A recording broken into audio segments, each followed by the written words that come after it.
In this video, we're going to talk about how to play the G major chord. So, little disclaimer, there are a few different ways of playing the G major chord, and they are somewhat interchangeable just because of the nature of popular songs, I guess you could say. So, this is the one that often gets taught to beginners, and this is the one that I'm going to teach you because this is actually a standard G major chord on the guitar. All right? Without going into theory, it's very difficult for me to explain all of this, but I'm going to try and use layman's terms for now. But you might see this kind of variation where people take away the first finger and then they're using the second finger to mute the A string, but playing the same chord. That's quite a nice variation. I think that sounds very nice, and the sound is a little less muddy to my ears than just having two full bass notes. And then sometimes people will also play this with two fingers at the bottom like that.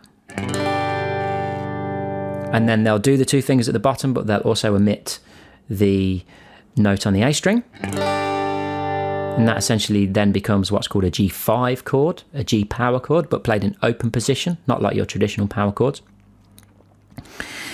And then also you'll have that standard shape like this one that I showed you at the start, but instead of using the third finger here, we will use the pinky here instead.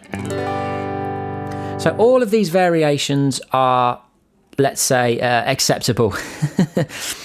And they are interchangeable with each other, so you can use them in place of one another. So if you have learned a certain G chord, then you don't have to necessarily learn the one I'm teaching you. Maybe you want an additional challenge. Anyway, how do we play the G chord? Well, first of all, let's look at our hand position.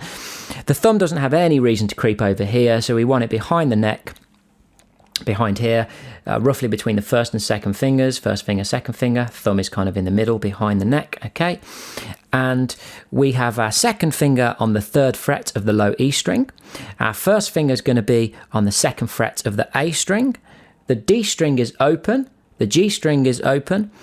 The B string is also open. And then our third finger is on the third fret of the high E string.